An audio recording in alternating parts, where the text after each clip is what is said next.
Olá pessoal, tudo bem? Olha só que dúvida polêmica, mas bastante necessária e eu diria que nos dias de hoje, muito bem-vinda para minimamente uma reflexão, felizmente, se Deus quiser, para possíveis maiores e mais recorrentes discussões sobre o assunto. No vídeo Quanto Tempo Dura o Botox, parte 2, a Márcia Cândida, Márcia, obrigado pela participação e pelo comentário, viu? Ela colocou assim: gostaria de ver os procedimentos sendo feitos e os resultados nas pacientes, pelo amor de Deus, doutor. E aí eu até respondi para ela, naquele momento, assim, então vamos implorar ao CFM, ao Conselho Federal de Medicina, para podermos nós, os médicos, passar a postar antes e depois. E botei vários risos. Brincadeiras à parte, esse assunto que a Márcia traz à tona, ele é muito sério e para uma parcela importante, e eu acho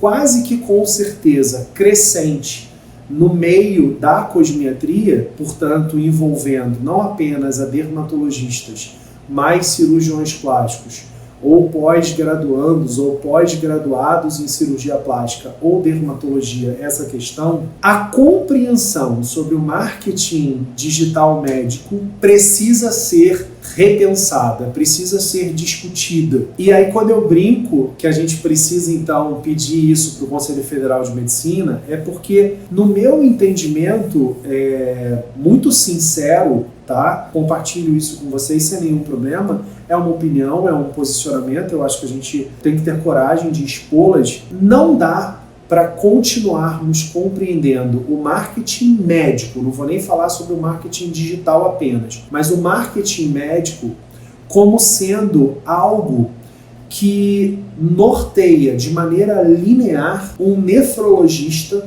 um oncologista e um dermatologista. Eu não estou aqui de forma alguma valorizando uma especialidade médica em detrimento de outra, até porque eu não teria como, sendo médico, sendo um profissional de saúde, não entender a indiscutível complementariedade entre essas especialidades. Mas eu, de fato, provoco os conselhos e a todo mundo da sociedade civil, como a Márcia, a repensar esse assunto e, de alguma forma, a provocar mudanças, e nós esperamos que num futuro muito próximo. Especialmente porque não apenas o discurso, na minha opinião, soa antiquado, o discurso do Conselho, como as necessidades de um novo mundo e de um novo mercado e de uma nova sociedade. Eu vou me explicar melhor. O discurso é que quando a gente posta antes e depois, a gente estaria mercantilizando a medicina.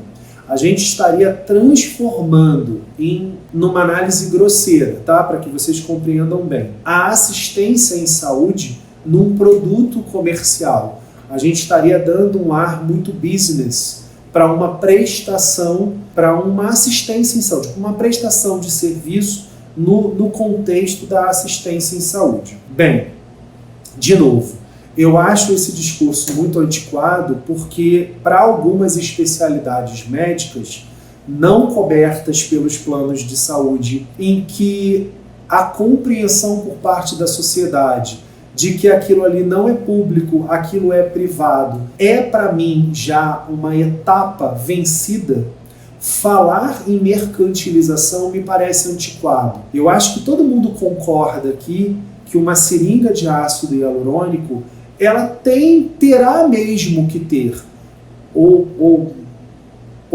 ela, é isso, eu acho que ela tem que ter sim um olhar sobre ela, um olhar comercial, diferentemente de uma ampola de dipirona. Se eu preciso utilizar de um analgésico, um pronto atendimento, no ambiente hospitalar, ou mesmo que não seja no âmbito hospitalar, mas se eu estou falando num nível de assistência em saúde, em que o sofrimento, a dor, o tratamento clínico ou cirúrgico, ele se faz por uma necessidade, por uma doença mais clara, mais evidente, não há dúvidas de que mercantilizar isso me parece realmente muito agressivo, muito violento. Mas Não acho incoerente quando o assunto é beleza e bem-estar. Eu entendo beleza como sendo responsável por promoção da saúde mental e também da saúde física. Quando, na definição de saúde,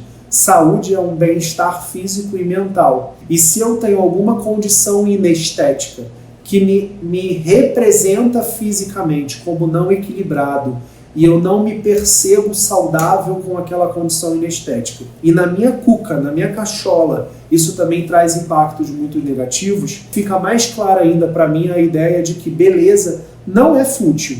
Ela faz parte, sim, de um contexto em saúde. Mas eu preciso ponderar e ter uma crítica de que um frasco de toxina botulínica precisa ser enxergado de uma outra forma, um frasco de um bioestimulador de colágeno, um fio de sustentação, precisa ser enxergado de uma maneira completamente diferente do que uma amoxicilina com clavulanato, porque eu estou tratando de uma infecção.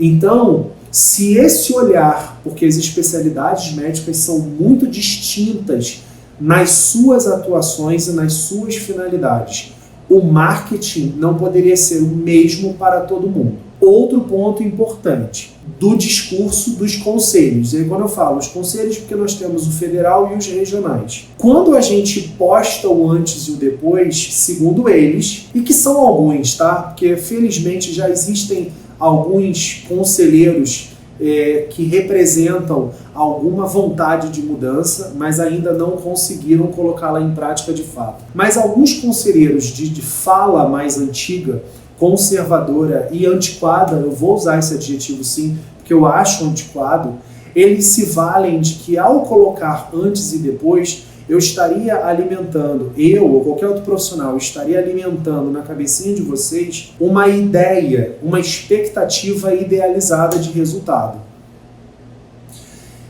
E aí por que eu faço essa cara crítica?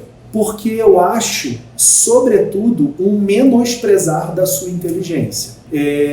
Sendo bem franco, bem honesto de novo. Se você olha o pré e o pós de um profissional, penso eu que você muito mais quer ter ideias, inferir ideias técnicas, quer dizer, saber se aquele profissional ou aquela profissional tecnicamente é bom ou é boa, ele ou ela se mostra perito no que faz, se os seus resultados são exagerados, se são comedidos, se são sofisticados, porque é um direito seu ter essa análise.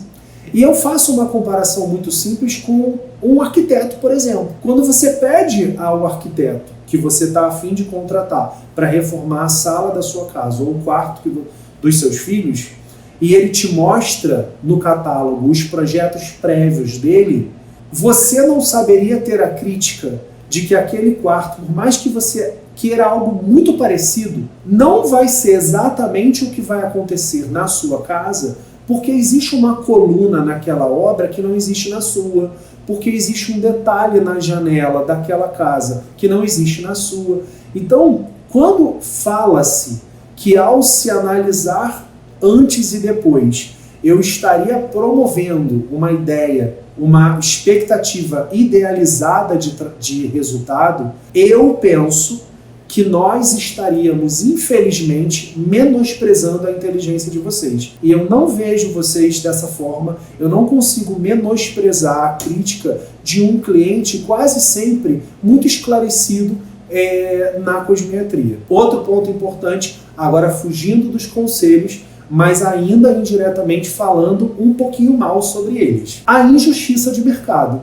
Porque cada vez mais há inserção de outras categorias na cosmetria. E está tudo certo, ao meu ver, porque não cabe a mim nenhum tipo de julgamento sobre cirurgiões, dentistas, biomédicos, fisioterapeutas, dermatofuncionais. Não cabe a mim essa discussão, não cabe mesmo. Eu não consigo ter um olhar negativo sobre isso. Eu acho simplesmente que o mundo muda a cada dia, as sociedades da mesma forma, os valores e os paradigmas não poderiam ser diferentes. Por isso eu gosto de usar a palavra antiquada. Quando a gente se apoia em valores engessados num mundo cujos valores e paradigmas se modificam a cada momento, há que se parar para pelo menos refletir e se autocriticar. Então, se o cirurgião dentista pode postar o antes e o depois, o biomédico pode postar o antes e o depois, o fisioterapeuta, o farmacêutico, o enfermeiro, de novo, eu não quero pontuar essa ou aquela categoria sendo injusto com qualquer uma delas. Eu só quero que, então, o processo de mercado seja justo na cosmetria. Fazemos todos toxina? Então, todos que fazemos toxina botulínica, podemos sim postar os antes e o depois. Não pode uma categoria que faz toxina postar e nós, os médicos, sermos os únicos alijados desse direito por conta de um discurso antiquado perante um mundo que se modifica numa velocidade absurda. Desculpa o desabafo longo, o vídeo longo, mas eu acho mesmo que essa é uma dúvida muito feliz, mas que ela realmente tira da gente alguns desabafos que a gente tem vontade de fazer, e há muito tempo. Tá certo? Márcia, obrigado pela sua dúvida, obrigado pela oportunidade de, muito abertamente, dividir com vocês os meus sentimentos, o que eu penso sobre esse assunto e torcer para que alguma coisa seja refletida, seja repensada, seja feita. Até semana que vem, e juízo com a pele.